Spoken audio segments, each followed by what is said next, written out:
Welcome back. Bulletin का आगाज करते हैं और आपको बताएं कि इलेक्शन कमीशन ऑफ पाकिस्तान ने इंट्रा पार्टी इलेक्शन केस में पीटीआई की रिकॉर्ड जमा कराने के लिए मोहलत की इस्तदा मंजूर कर ली।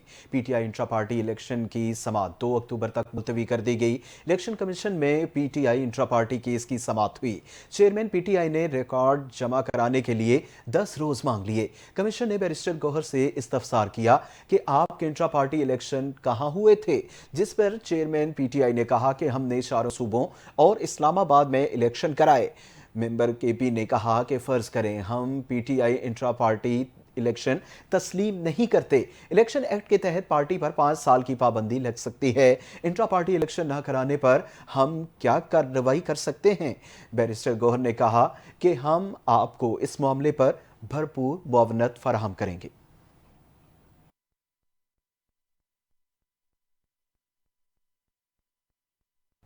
चेयरमैन पाकिस्तान तहरीक इंसाफ बैरिस्टर गौहर का कहना है, हम उम्मीद करते हैं इलेक्शन कमीशन हमारी राह में मजीद रुकावटें नहीं डालेगा। 2 अक्टूबर को होने वाली समाअत में इंट्रा पार्टी इलेक्शन का मामला भी हल हो जाएगा। उन्होंने कहा कि लाहौर का जलसा अपने वक्त पर होगा और इलेक्शन कमीशन से यही उम्मीद है कि वो हमारी राह में मजीद रुकावटें नहीं डालेगा। इलेक्शन कमीशन के लिए ये मुनासिब नहीं कि वो एक पार्टी के इंट्रा पार्टी इलेक्शन पर बात करे और बाकियों को छोड़ दे। तफसीलात इस रिपोर्ट में। चेयरमैन पाकिस्तान तहरीक इंसाफ बैरिस्टर गौहर ने कहा है कि पीटीआई वाहिद जमात है जिसने इंटर पार्टी इलेक्शन आइन के मुताबिक कराए। हमारी पार्टी का स्ट्रक्चर मौजूद है। हमने बेहतरीन इंटर पार्टी इलेक्शन कराए थे। टारगेट करना बदनीयती है। इस्लामाबाद में इलेक्शन कमीशन के बाहर मीडिया से गुफ्तगू करते हुए चेयरमैन पीटीआई बैरिस्टर गौहर ने कहा कि उम्मीद करते हैं इलेक्शन कमीशन हमारी राह में मजीद रुकावटें न डाले। 2 अक्टूबर को होने वाली समाअत में इंटर पार्टी इलेक्शन का मामला भी हल हो जाएगा। आज इलेक्शन कमीशन में पाकिस्तान तहरीक इंसाफ का इंट्रा पार्टी इलेक्शन का केस फिक्स था।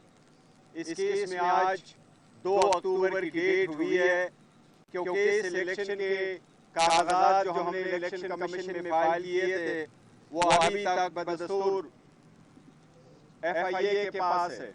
आज भी हमने रिक्वेस्ट की इलेक्शन कमीशन से कि लास्ट टाइम आपको हमने एक दरखास्त गुजारी थी और आपसे ये दरख्वास्त की थी कि आप FIA को ऑर्डर करें कि हमारे डॉक्यूमेंटेशन, वो वीडियोस, वो ड्राम्स, सब कुछ हमें वापस कर दे ताकि हम आपका असिस्टेंस कर लें। उन्होंने कहा कि लाहौर का जलसा अपने वक्त पर होगा और इलेक्शन कमीशन से यही उम्मीद है कि वो हमारी राह में मजीद रुकावटें नहीं डालेगा। इलेक्शन कमीशन के लिए ये मुनासिब नहीं कि वो एक पार्टी के इंट्रा पार्टी इलेक्शन पर बात करे और बाकियों को छोड़ दे। तो सुप्रीम कोर्ट में भी ये चीजें वाजे हो चुकी हैं। आप ये जो मौजूदा 40 MNAs इनका नोटिफिकेशन कर ले।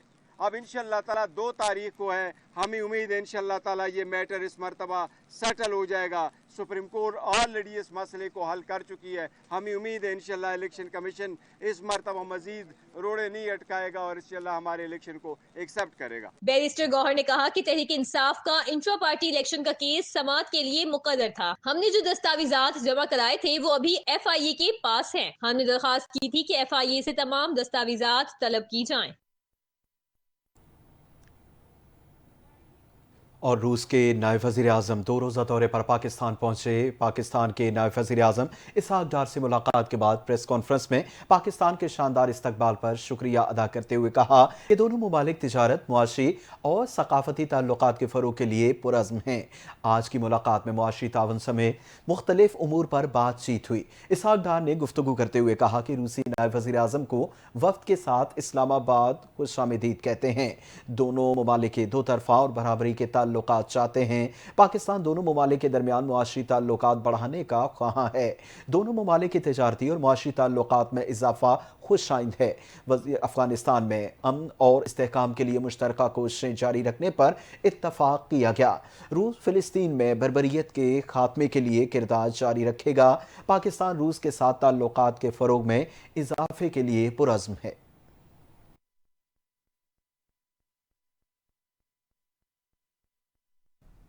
वफाकी वजीर कानून आजम नज़ीर तारड़ का कहना है कि आईनी तरामीम के हवाले से आज भी जो पैकेज गर्दिश कर रहा है वो आर्जी है। ड्राफ्ट उस वक्त तक फाइनल नहीं होता जब तक काबीना की मंजूरी न मिल जाए। वजीर कानून आजम नज़ीर तारड़ ने वकला की नुमाइंदा तंजीमों के इजलास से खिताब करते हुए कहा कि अदालती रिफॉर्म्स हमारे मंशूर का भी हिस्सा थे। वजीर कानून ने कहा कि कानून साजी के मुख्तलिफ मरहले होते हैं, वकला बेहतर जानते हैं। आज भी जो पैकेज गर्दिश कर रहा है वो आर्जी है। ड्राफ्ट उस वक्त तक फाइनल नहीं होता जब तक काबीना की मंजूरी न मिल जाए। फिर बिल को पार्लियामेंट में पेश किया जाता है, फिर मामला कमेटी में भी जा सकता है। ये मामला आईनी तरमीम का है, इसने 2/3 से मंजूर होना है। आजम नज़ीर तारड़ ने कहा कि तरामीम में charter of democracy, bar councils की तजावीज़ और सियासी जमातों के मुतालबात को सामने रखा गया है। वज़ीर कानून ने कहा कि चार्टर ऑफ डेमोक्रेसी 2006 में आया, जिसमें आईनी अदालत के क़याम का कहा गया। आईनी अदालत एक अलग से अदालत है जो आईनी आर्टिकल्स के तहत इख्तियारात इस्तेमाल करे।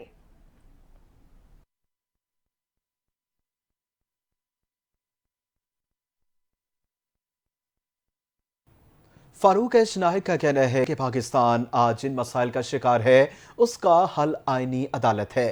मेरी वजीर कानून से गुजारिश है कि ड्राफ्ट तैयार करके स्टेक होल्डर्स से शेयर करें। इस्लामाबाद में मीडिया से गुफ्तगू करते हुए उनका कहना था, अच्छी चीज़ को ज़ाया नहीं करना चाहिए। स्टेक होल्डर्स की ख्वाहिशात के मुताबिक आईनी अदालत बननी चाहिए। करारदाद मकासद कहती है कि अदलिया की आज़ादी यकीनी बनाई जाएगी। जो आईनी पैकेज आ रहा है हम सब बैठे हैं, मगर हमें पता नहीं इसमें लिखा क्या है। रूस, थाईलैंड, इंडोनेशिया में आईनी अदालत है, हमारे यहाँ आज आईनी अदालत वक्त की जरूरत है।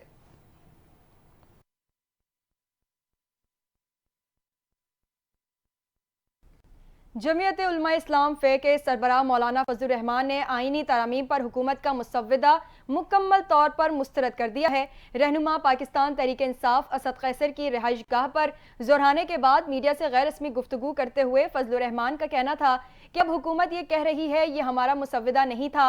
जो मुसव्वदा पहले फराहम किया गया था वो क्या खेल था। मुतालिया करने के बाद वो मुसव्वदा किसी लिहाज से काबिल कबूल नहीं था।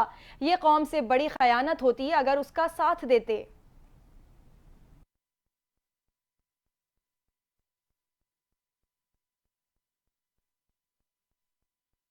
और गवर्नर पंजाब सरदार सलीम हैदर खान का कहना है कि चीज़ें जब मेरिट पर करनी होती हैं तो उन्हें छुपाया नहीं जाता। पीपल्स पार्टी आईनी मुसव्वदे की तमाम शिकों पर राजी नहीं, कानून साजी के लिए मुकम्मल वक्त देना चाहिए।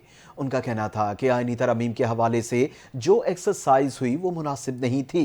कानून साजी के लिए मुकम्मल वक्त देना चाहिए। पीपल्स पार्टी की अपनी राय है, थिंक टैंक इस पर सोच रहा है। हॉर्स ट्रेडिंग नहीं होनी चाहिए। 2/3 अक्सरियत वाला कानून साजी करे। किसी तरीके से किसी की वफादारी तब्दील कराना मुनासिब नहीं। उनका मजीद कहना था कि ख्वाहिश है पंजाब में इत्तेहादियों से मामलात बेहतर हों, लेकिन ऐसा नजर नहीं आ रहा।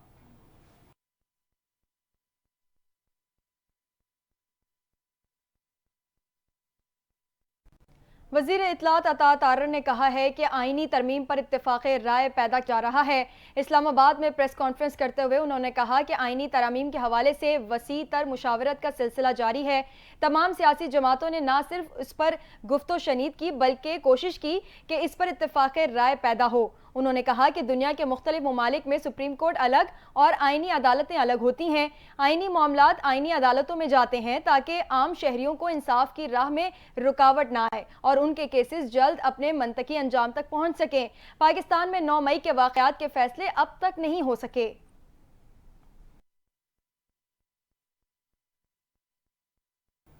पाकिस्तान तहरीक इंसाफ के बानी चेयरमैन ने आईनी तरमीम पर JUI के सरबरा मौलाना फजल रहमान के किरदार पर शक का इजहार करते हुए कहा कि आईनी तरमीम की हिमायत के मामले में मौलाना फजल रहमान का क्या किरदार होगा कुछ कह नहीं सकता।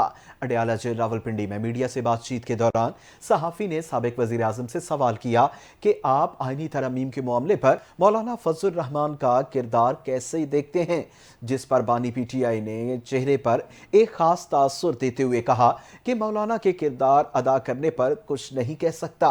बानी PTI का कहना था कि मुल्क में जमहूरियत को मजबूत देखने वाली तमाम फोर्सेस को इकट्ठा होना होगा। अगर मौलाना फजल रहमान भी साथ खड़े हैं तो अच्छी बात है।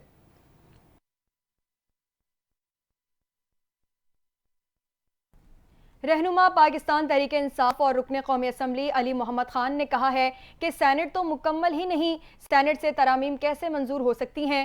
راولپنڈی میں میڈیا سے بات کرتے ہوئے ان کا کہنا تھا کہ آئینی ترامیم سے صرف سپریم کورٹ کا نام رہ جائے گا، یہ غیر آئینی ترامیم کر رہے ہیں۔ قومی اسمبلی میں بھی ہمیں مخصوص نشستیں نہیں ملی، قومی اسمبلی بھی نامکمل ہے۔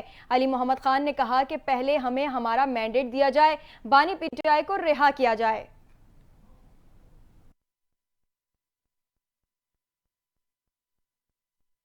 اور آپ کو بتائیں کہ سپریم کورٹ میں مجوزہ آئینی ترامیم کے خلاف کیس کی جلد سماعت کے لیے درخواست دائر کر دی گئی۔ درخواست عابد زبیری سمیت دیگر وکلاء کی جانب سے عدالت عظمیٰ میں دائر کی گئی۔ درخواست میں موقف اختیار کیا گیا کہ مجوزہ ترامیم بنیادی آئین کی خلاف ورزی ہے۔ استدعا ہے کہ درخواست کو بینچ کی تشکیل کے لیے ججز کمیٹی کے سامنے رکھا جائے۔ اس سے قبل 2 روز قبل 16 ستمبر کو بھی سپریم کورٹ میں مجوزہ آئینی ترامیم کو کالعدم قرار دینے کی درخواست دائر کی گئی، جس میں وفاق، چاروں صوبوں، قومی اسمبلی، سینٹ اور دیگر کو فریق بنایا گیا تھا۔ درخواست میں موقف اپنایا گیا تھا کہ عدالت پارلیمنٹ عدلیہ کے اختیار کو واپس یا عدالتی اختیارات میں ٹیمپرنگ نہیں کر سکتی۔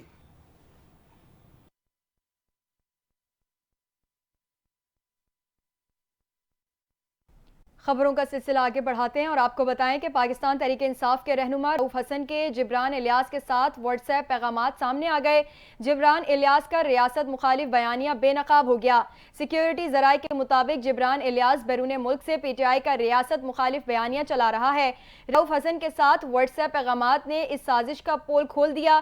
9 مئی کا سال مکمل ہونے پر پروپیگنڈا پھیلانے کے لیے جبران الیاس نے ہدایات دیں۔ جبران الیاس نے دسمبر 2023 سے مئی 2024 تک رؤف حسن کو تصاویر، ویڈیوز بھیجیں۔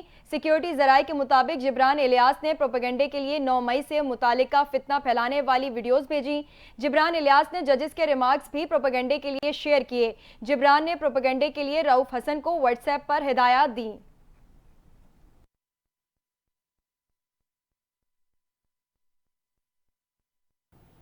اسلام آباد ہائی کورٹ نے ٹرائل کورٹ کو بانی پی ٹی آئی اور بشرا بی بی کے خلاف 190 ملین پاؤنڈ کیس کا حتمی فیصلہ سنانے سے روک دیا۔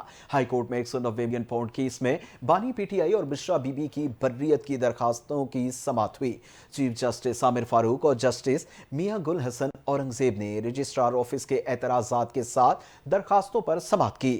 بانی پی ٹی آئی اور بشرا بی بی نے کیس سے بری کرنے کی استدعا کرتے ہوئے کہا کہ جب تک کیس ہائی کورٹ میں زیر التوا ہے، ٹرائل کورٹ کو ٹرائل آگے بڑھانے سے روک دیا جائے۔ اسلام آباد ہائی کورٹ نے ٹرائل کورٹ کو 190 ملین پاؤنڈ کیس کا حتمی فیصلہ سنانے سے روکتے ہوئے کہا کہ ٹرائل کورٹ ٹرائل مکمل کر لے لیکن حتمی فیصلہ نہ دے۔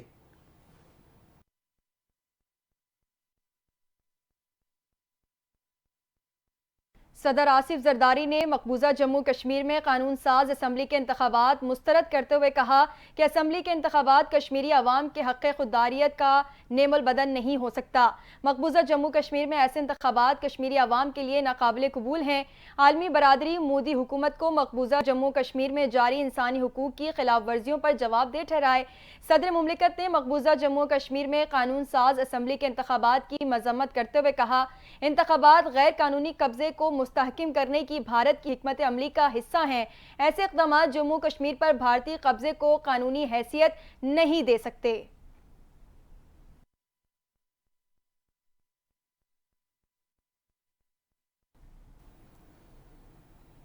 خبروں کا سلسلہ جاری ہے، یہاں وقت ہوئے ایک بریک کا۔ ہمارے ساتھ رہیے۔